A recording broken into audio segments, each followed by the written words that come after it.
Well, good morning. Welcome to the online worship experience of Greensburg United Methodist Church. We have a very special worship planned for you today. It's something special we've been planning for a little while. Our Family Ministries Director of Family Ministries, Adam Duell, is going to present a message today. And I hope you'll enjoy it as we gather together, as we celebrate together, as we gather wherever we are, whatever we're doing, to celebrate the Lord Jesus Christ and the love of God that is shown to each and every one of us through his life, death, and resurrection. So as we gather, let us worship together.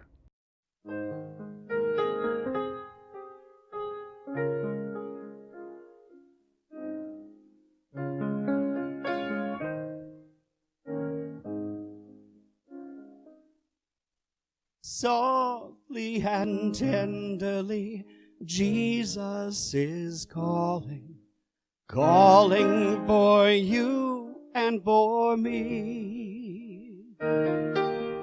See on the portals, he's waiting and watching, watching for you and for me. Come home, come home. You who are weary, come home. Earnestly, tenderly, Jesus is calling, calling, oh sinner, come home. Why should we tarry when Jesus is bleeding, bleeding for you and for me? Why should we linger and heed not his mercies, mercies for you and for me? Come home, come home. You who are weary, come home. Earnestly, tenderly, Jesus is calling, calling, oh sinner, come home.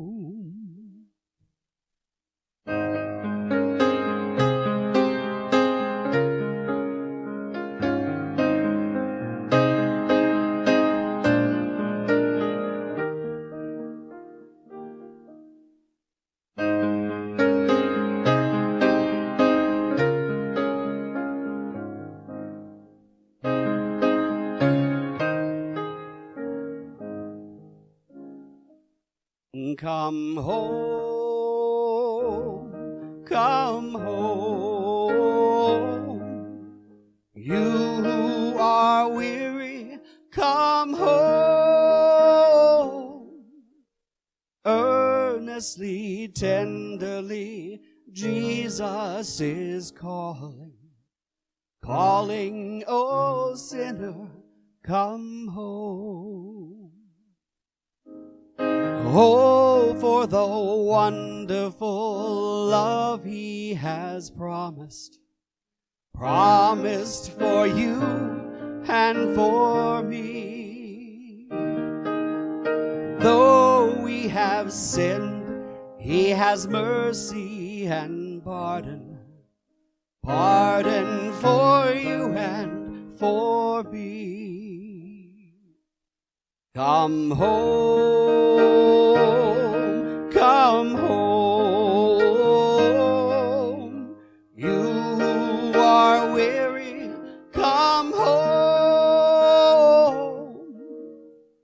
Earnestly, tenderly, Jesus is calling, calling, oh sinner, come home.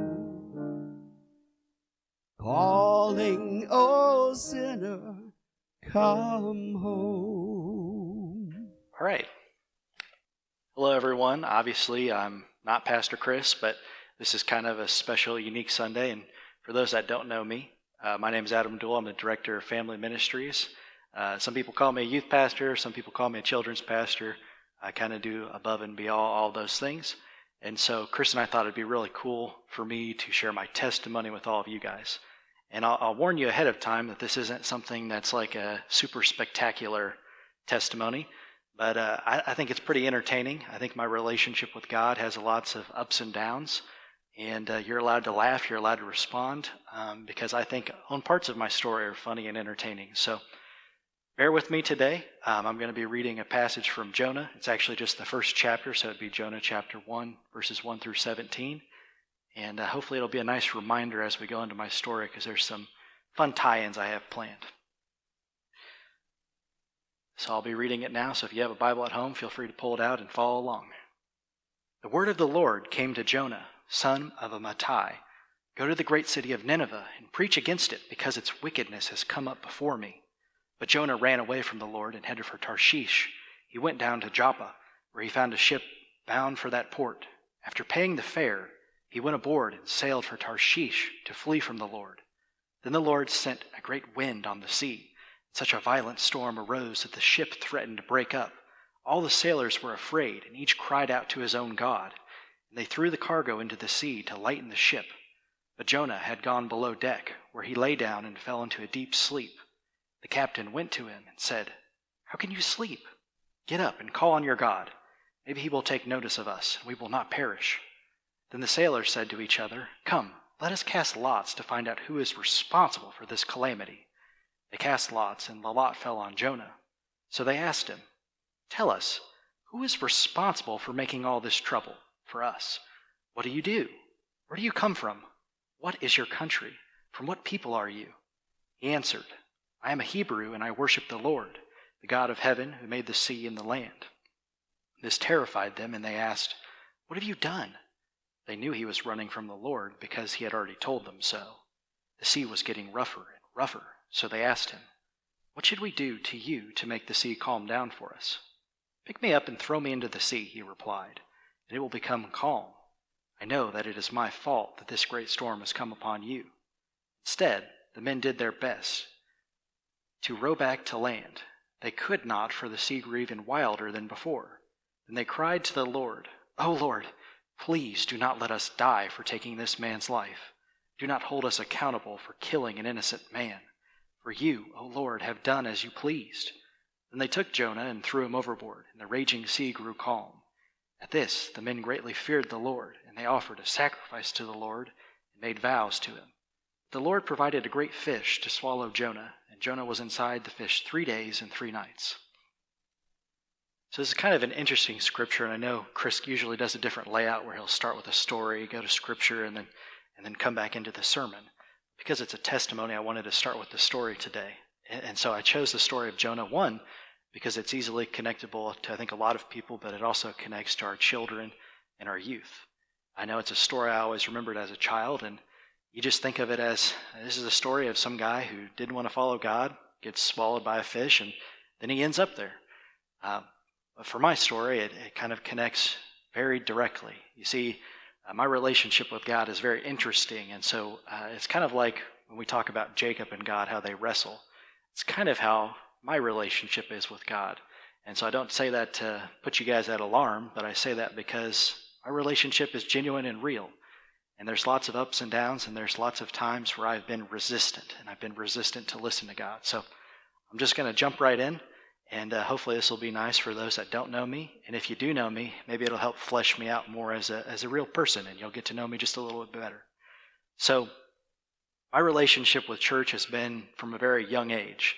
I grew up and went to a church called Old Bethel United Methodist Church, and my parents always insinuated that myself and my brothers needed to go to church all the time, no questions. If you're sick, that's one thing, but normally we'll be at church every single Sunday. And so I can remember not always liking church. It was probably my least favorite place to go. I liked my friends. I liked being able to see my friends I made at church. But as far as the VBS went, I hated it. I hated those songs that they sing, which is kind of ironic when you think about it, because I work in a church now, and, well, who gets to lead those kids in songs? That's me. That's my job. So it's very interesting how that's how it starts out. But things started to change pretty early on. And so one of the things that was different about Old Bethel is they had a puppet ministry. And so those people happened to live in the same neighborhood as my family. And so they were almost like second parents to me. And they raised me when my parents were working, and we got on really well. And so around 4th or 5th grade, they let us join the puppet team. And so some of those songs that were cheesy and I didn't like, it was cool when puppets did it.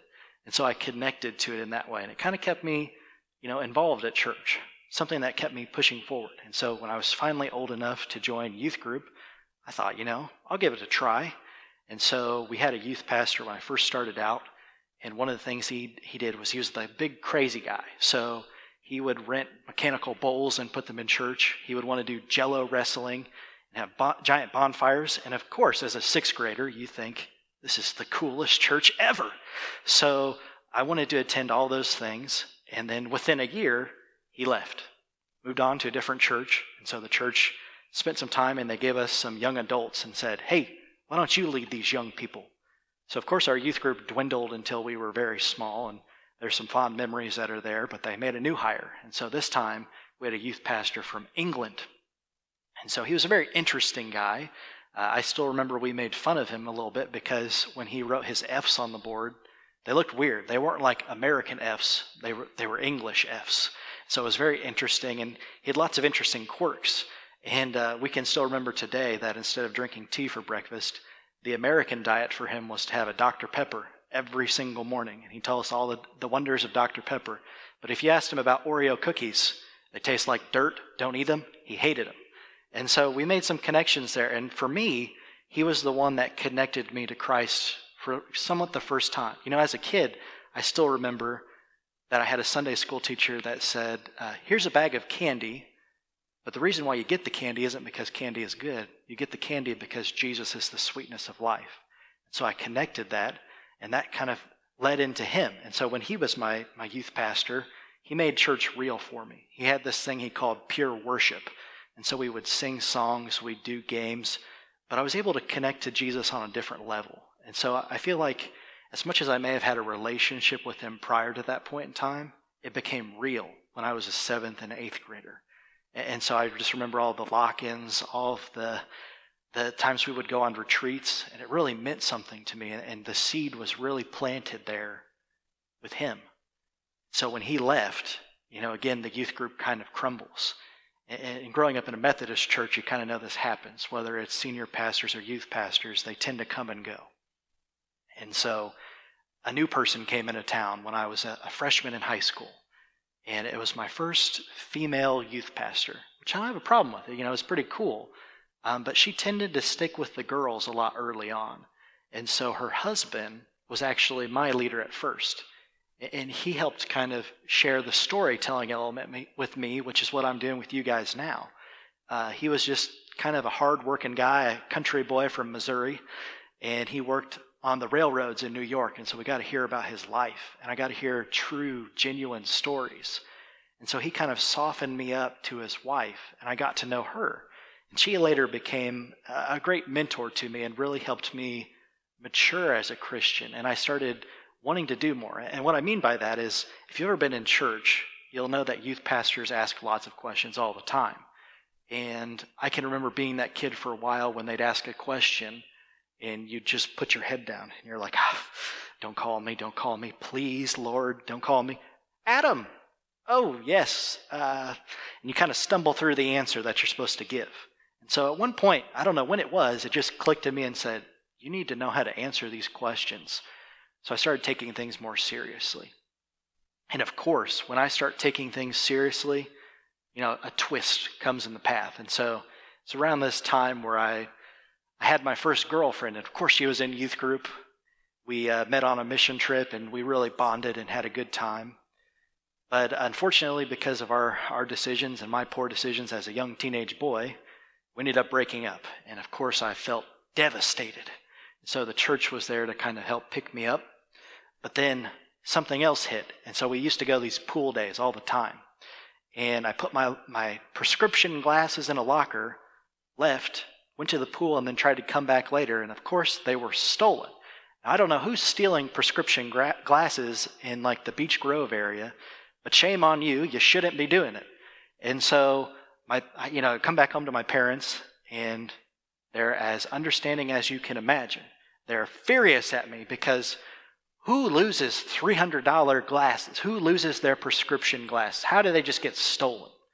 And so we were at odds. I had just felt the devastation of a breakup, and I can remember feeling that teenage wallow where you just feel like everything is terrible, everything is the end. And I just remember moping on my bed and feeling real sorry for myself. And I said, I'm done with God. See you later, man. I don't want to deal with this. You're not here to help me. And so I kind of turned away. And wouldn't you believe it, that only lasted about 3 days. It only lasted 3 days because as I was wallowing in my misery, I decided to clean my room. And I don't know if that's my decision or my parents' decision, but something clicked and said, clean your room. So when I cleaned my room, I turned on my music. Of course, it was set to one of those Christian radio stations, and I don't know what the song is, but it connected with me, and basically it was that slap to the back of the head that said, what the heck are you doing? You don't want to give up your relationship with God.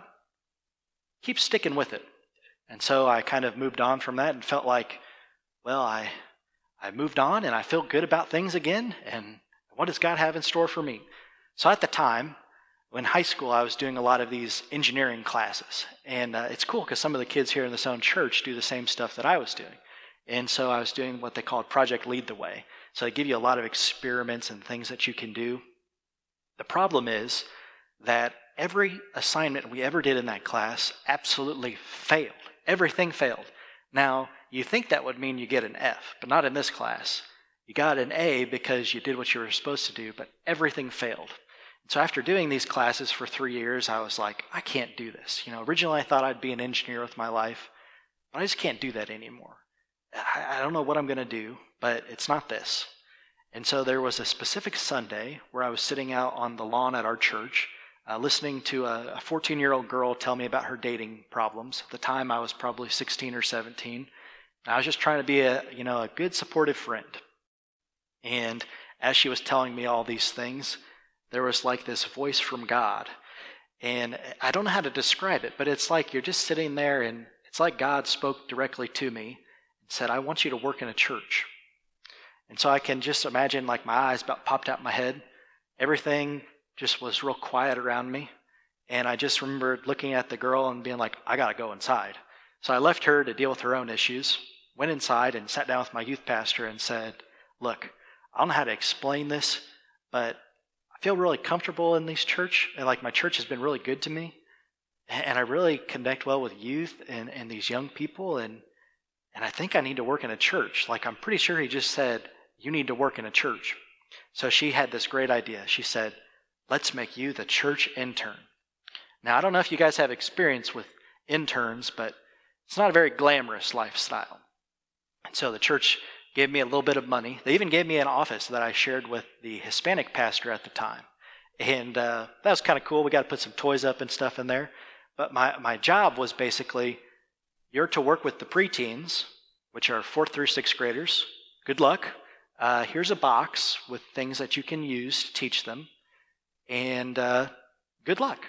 So that went about as well as you could imagine. And I actually made some good relationships with them. But it's like once you succeed in one area, they give you something else to do. And so we got back from the mission trip, and youth pastor said, intern, your job is to clean that bus. And I was like, you got to be kidding me. What kind of ministry work is this? Cleaning this bus? And I don't know if you know, teenagers are disgusting. Like there were a bunch of crushed Oreos and chips and gum, everything. It was terrible. Clothes. There was underwear on the bus. Why? It doesn't make any sense, but it was there. So guess who cleans it? Me. Not only that, we had this big old youth closet, which if you don't know what a youth closet is, basically it's let's throw everything in our ministry in this closet.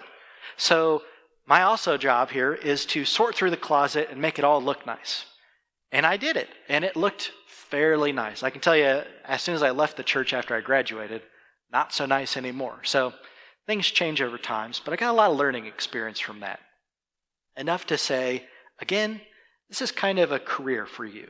And so with that, I decided, maybe this is something I need to pursue in college. So of course, when you look for ministry in college, it means private schools, which means a lot of money. And so we looked around at a few different colleges, and eventually I decided to go to the University of Indianapolis. And so there's some interesting things that happened too. So when I move in on freshman day, I'm just sitting in my room watching some TV show on my laptop, and there's a bang, bang, bang on the door. And I'm thinking, who is going to go? What? What do you want? And I open the door, and I still remember today, there's this guy looking at me, and he said, I heard you're in the youth ministry program. I was like, yeah. Well, I am too, and I'm your neighbor. I was like, what are the odds? What are the odds that somebody else at this school is a youth ministry major, he lives next door, and he wants me to go hang out with him? So we kind of bonded a little bit, and from that it led to some other friends. One of the friends I didn't even understand at first, because he was born with a cleft lip, and so I didn't understand a word he said the first time I met him. Strangely enough, that guy later becomes my best man. So even when we didn't understand each other early on, our relationship grew. I started to make a friend community that was there. And these friends were there for me for everything. While I was there, I had to, again, go through another breakup. And this is something that was my choice. I realized that our paths were going different ways. And it's still really hard. Whether you're the person that's broken up with or you're the person that breaks up with someone else, it's still really hard. So you can imagine, this happened in January. So when Valentine's Day rolled around, it was a pretty sad holiday. And so those same friends that I met early on at school, they took me out. So not only that, one of them was a couple that had been together all through high school. They decided to take me and a couple friends out to go laser tagging on Valentine's Day. The girlfriend of the boyfriend made heart cookies for us all and really helped me feel welcome. And so I really was able to make this family dynamic that was important for me. So when I share in ministry with others, I know how to create a family. I know how to create an environment because I was able to create that in college. And some of those people I haven't talked to in a few years, but a lot of them I still stay in contact with. We celebrate the birth of their children. A couple of them have young children now, and we've still remained friends outside of college because of these early memories. Now, while I was at college, I had another experience too. And so, you're kind of looking for a church to find, and as I was looking, I heard that an associate pastor at Old Bethel, a few years back, he moved to his own church, a church that he called the Movie Theater Church. And so there, he was looking for somebody to help his children's ministry. And I remembered hearing from that old youth pastor who now worked for the Indiana Conference. She said, I think this could be a good fit for you. And I was like, no way. You think I want to work with a bunch of kids? I said I want to be a youth pastor. I didn't say that I want to be a children's minister. And so I remember very reluctantly saying, I guess I'll do it. You're going to pay me money, right? Oh, yes. We'll pay you a little money. And so they set me up as a position as a children ministry aide. So what this meant was every Sunday, all I had to do was show up to church, and I would teach kids that were 3rd through 5th grade. Pretty easy. In some ways not. And what I mean by that is you kind of got to be creative with 3rd through 5th graders. And so I really wanted to connect with these kids. And so one day I had this bright idea. After looking through a lot of supplies, I found these old bookmarks, and they're like Bible bookmarks. So you would read a scripture every night, and then you'd check it off. If you gave it to me after coming back from Sunday, I'd give you a prize. And so I had this one girl, and she was kind of a really girly girl, kind of around 4th or 5th grade, and I thought, I got it. If you bring this bookmark back every Sunday, I will let you paint my nails any color of your choice. So of course, this is the one kid that decides to participate with the bookmarks. She does it all. She brings 5 or 6 nail polishes in and does a child's job of painting my nails. And so I was like, great. And, I had to go home with those nails. And of course, you go home and you see your parents. And the first thing, of course, my mom notices, what is wrong with your nails? It's nothing. Just ministry, trying to explain this to my parents. And so the next week comes around, and of course, I was able to get some nail polish remover, take it off. The next week comes around, she does it again. The great news this time is Mom is there, and the mom of this young lady gives me a bottle of nail polish remover myself. So as soon as she's done doing it, and I leave that Sunday, I can now take it off without anybody thinking I'm some sort of weirdo. And so that was really kind of an interesting, creative way I was able to reach a young child like that. But things changed when that children's ministry position occasionally would need somebody to fill in for the even younger children.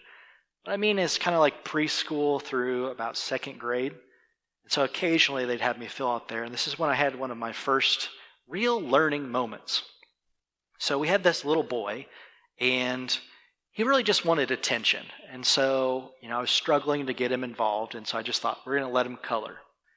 And so as a young 19-year-old, I don't know that much about children. So I give him a tub of markers and just say, go at it. Color whatever you want to. And so, Chris is looking at me now saying, well, this is your first mistake. He's right. So I start not paying attention to him because he's making a bunch of weird noises. And I'm like, just color the paper. So I don't know what I'm doing. I'm paying attention to other kids. And I turn around, and the young child has found a blue marker, has uncapped it, and is starting to draw on his face. Now, a normal adult would say, you need to put that down. We're done with markers. We're going to take you in the back and wash your face. This is not what I chose to do. So I continued to let him color his face, just thinking, it's washable, no big deal, he'll be fine. He continues to do it, and eventually class time is over, and I dismiss the kids. Their parents come and pick them up, and I run off to go help in another area, and you think everything's done. Well, the mother of this young child saw that her child had now a blue face. Most of the entire face is blue. And she goes to the senior pastor and says, what is this? And of course, I get a holler another 5 minutes later. Adam! Yeah, hey, what is it? Hey, we need to talk. Okay, what do you need to talk about? Can you explain why there was a Smurf that has recently left the children's area and has gone back over here? I think that was about what I was able to put out. And he said, don't let it happen again. So, lesson learned here, people. Do not give young children markers. I can tell you with our kids here, I have not once given them markers, crayons, colored pencils, anything else, not markers. And so through this experience, I was able to kind of learn how to be somebody that works with young children. I learned don't give kids markers, but I also learned different ways to reach those kids, different ways to connect with them. And so it was a huge learning experience for me. And so doing that a few years up until I basically graduated college, I graduated with flying colors and was happy to graduate, got out of there a little early. And through that, we did this program at school called Christian Vocations. And so you would take these classes, which was basically a small group, and at the end of it, you were supposed to have an internship. And so I sat down with the chaplain at UIndy, and we were kind of working it out. And so somebody that's in youth ministry, what they try to do is they try to find a way to connect your internship to a job. And so we were kind of working through that. And he said, hey, there's this church that's looking for somebody in family ministry. And so it would be a way for you to do your internship while you're still in school. And then when you're done, they would be willing to hire you full time. Now, as somebody that is recently out of college and you see the job market's kind of stressful, some people would normally say, take the deal. That's not what I said. I was like, no way, man, I'm not doing this.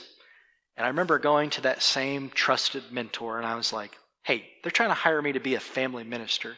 I want to be a youth pastor. What do people not understand about this? I don't want to be a children's aide. I don't want to be a family minister. I want to be a youth pastor. She said, hey, look, the market's kind of changing, and a lot of churches are looking for these family ministers. And I know the pastor that works there. This will be a great fit. You just have to let it go, follow along. So, again, that resistance kind of comes up once more. And so I'm like, whatever, I'll do it. So I go through the job interview process, and things are going pretty well. We do a couple interviews, and things look pretty good. And so eventually they decide to hire me. So my intro to this church is starting with the youth group. And so I come downstairs because they have worship. The kids are kind of go downstairs. And I see them all. I just think, why have I seen these kids before? A couple of the girls I remember so clear to me. I have seen these kids before. And so what I forgot was that while I was also an intern at the Indiana conference, and I worked with that mentor again on a program where they had kids from all over the state come and do an Indiana mission trip. And so believe it or not, the church that I'm now supposed to work for was a church that was at there, a church where I know a handful of those youth. So I remember feeling like I'm where I need to be. This is exactly where I need to be. And so things are pretty good early on there. And of course, one of the first things that comes up is you need to find a place to live. You're out of college now. Hagerstown is an hour away from Indianapolis, so you can't commute. You're going to need to find a place here in Hagerstown. So the pastor at the time takes me around, shows me a couple places. They're kind of a little dumpy. And I was like, I just don't think that's it. So he said, hey, I'm going to hook you up with these elderly people of the church. They're real nice people. And I was like, okay, we'll see how this goes. And so I met these wonderful people, and I have no problem sharing their names with you. Their names were Joe and Mindy Smith. And so they welcomed me into their home. Believe it or not, I stayed with these people for 3 or 4 months. Seems absolutely crazy until you've actually met the people I stayed with. They're the most wonderful, loving people I've ever met in my entire life.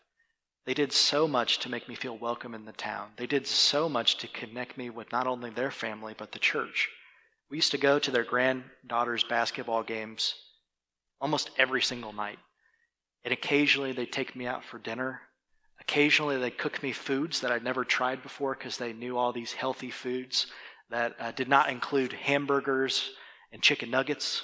They included all kinds of rich delicacies that I was able to try for the first time. And I'm so very thankful for everything that they were able to give for me. And eventually they also helped me find an apartment to live in. And so it was really a cool experience that was happening here. Now, while this is all going on, that Christian Vocations thing, as I mentioned, they have a thing for seniors. And as much as I graduated in December, I needed to go back for my senior get-together. So I did this, and I went back. And of course, I go back and don't really know too many people. And I'm talking to some of the young people in the group because some of them are also religion majors. So I was like, hey, let me give you some hints. Let me give you some tips. Let me tell you what professors you want and don't want. And we really hit it off in that way. And the most interesting part of all this is if you've never been to one of these things, the kids really like playing cards. And so there was a young lady that was downstairs that was just itching to play euchre.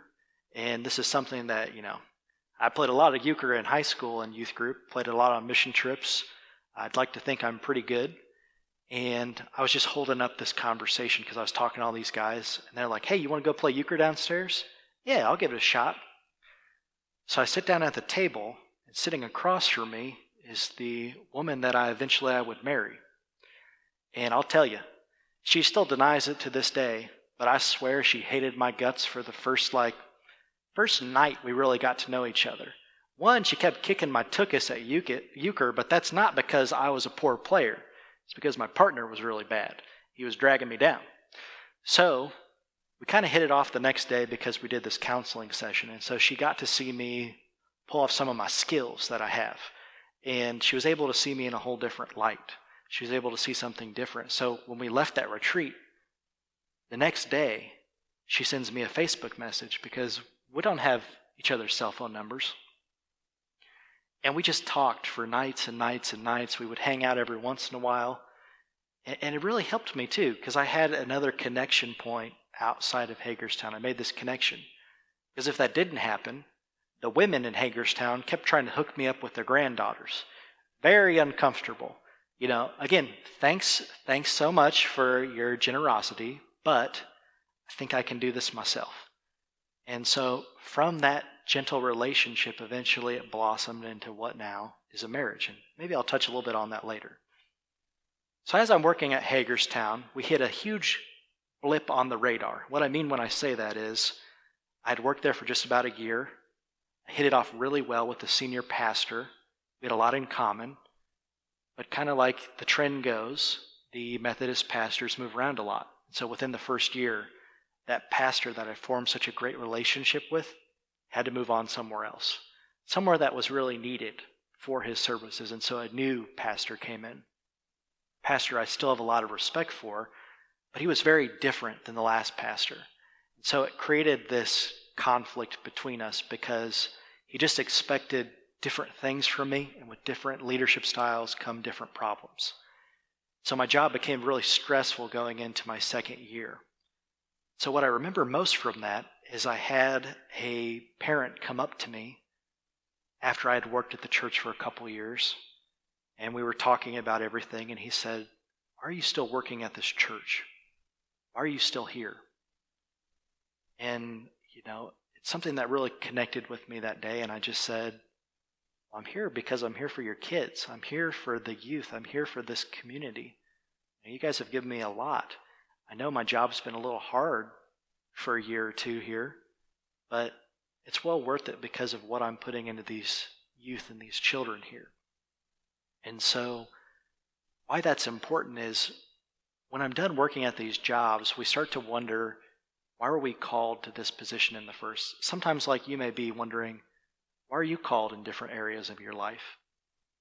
So when I look back at Hagerstown, which has been most recent because I worked there for the last 4 years, what I remember most is one of the first days I was there, I was told that there was a young boy who needed a mentor. He needed somebody to be a tutor, but not because he needed help with schoolwork. He just needed somebody to provide that male presence in his life. I was like, I can give it a try. I don't know how good I'll be at this. And so we sat down, and I worked with that kid for every single day of my time in Hagerstown. Eventually, he'd have basketball practices or baseball practices. Eventually, he'd start a lawn mowing business and do different things. But I stayed connected to him the whole time. And so when I look back at all those kids in Hagerstown, I loved every single one of them, but I know for certain why I was sent to Hagerstown was for this young man. He's a young man that's had a lot of problems and struggles in his life, and right now he seems to be up on the upswing, and I've been there the whole time with him. We write letters today. We still communicate with each other, and I just know God called me to that church for that young man. And so it's interesting because we have these struggles with God, but we also realize that we have purpose when we look back at those situations. And so after leaving Hagerstown, I felt like, for once I've listened to God's call. I know what God wants me to do, and I feel like I can go forward with this. And so I was kind of looking for, where does God call me to work next? And I applied for a handful of different church jobs, some which were not United Methodist. Now, I realized shortly afterward that the Methodist church is the church that's for me, and so I had to cut those ones loose that I was so interested in at first. And so Cassidy and I were planned to be married in October of last year.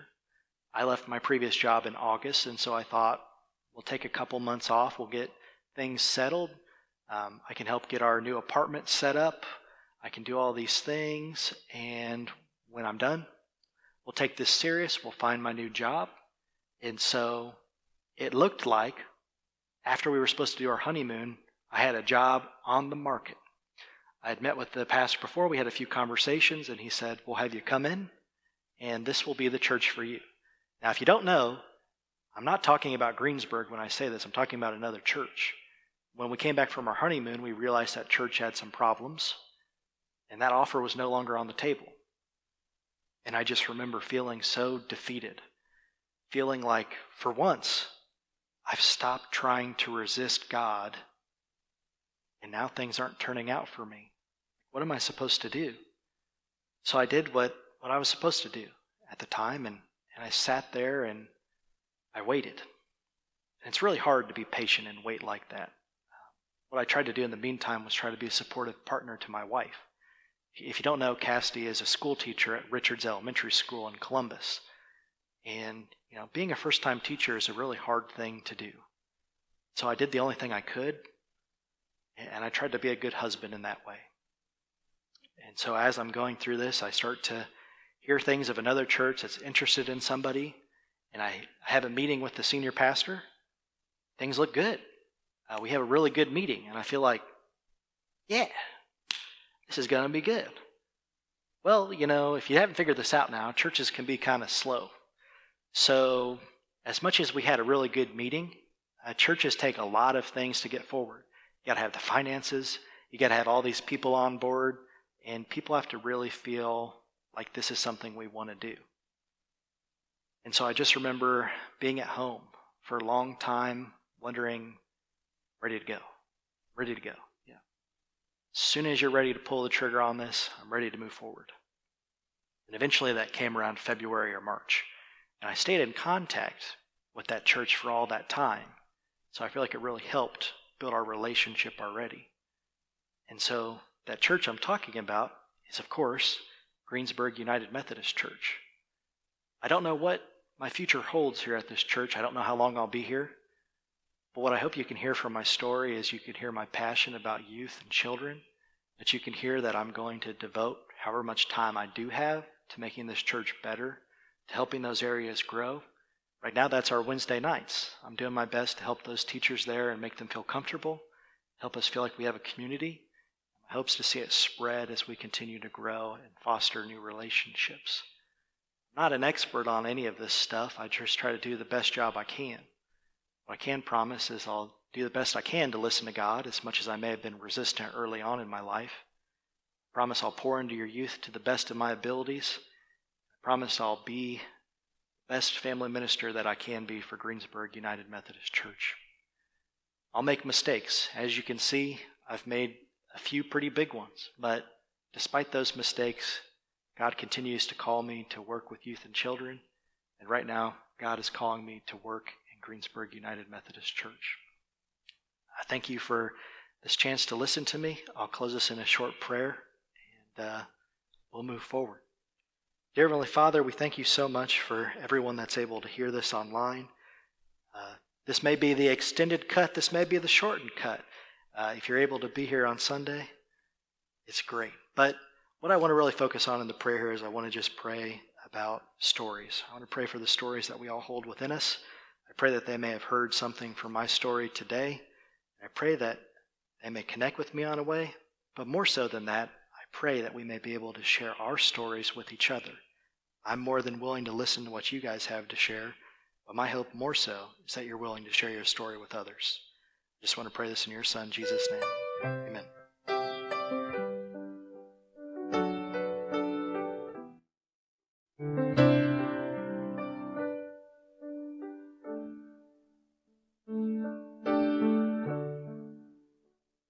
Bless the Lord, oh my soul. Oh, my soul. Worship his holy name. Sing like never before. Oh, my soul. I worship your holy name.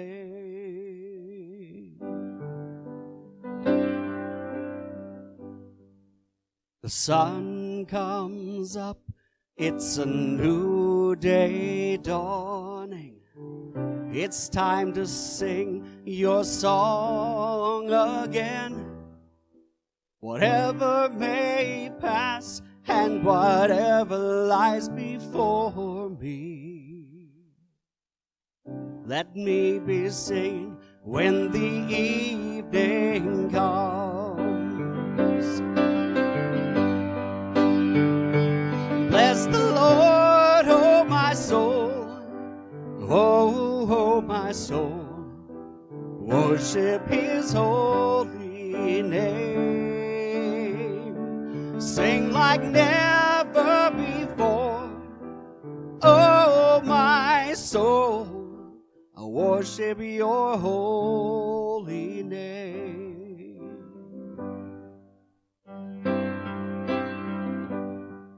You're rich in love and you're slow to anger. Your name is great and your heart is kind. For all your your goodness I will keep on singing.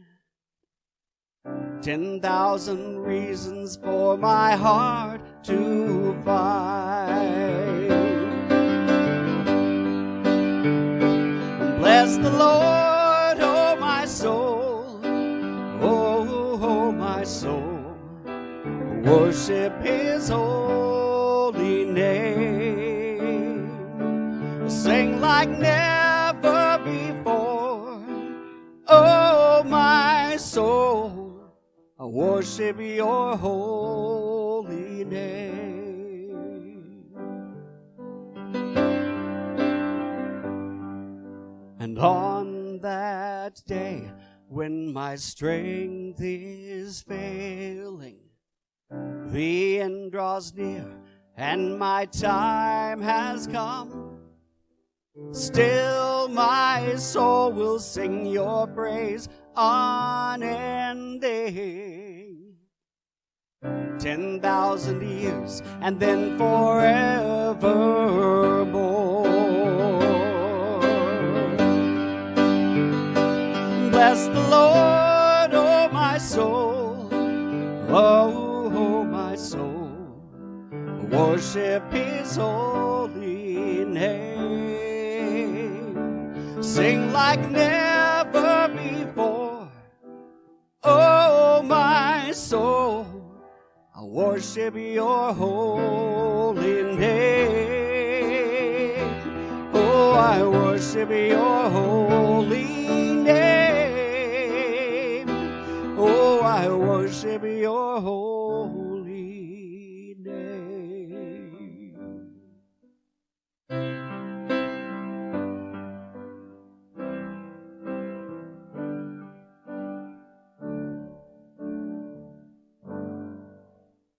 So, as we wrap up today, I just want to encourage you all to have a good rest of your day. Hopefully the weather is beautiful. Hopefully you're able to spend time with each other. And hopefully you'll be able to share your stories with others as we go forward into our next week.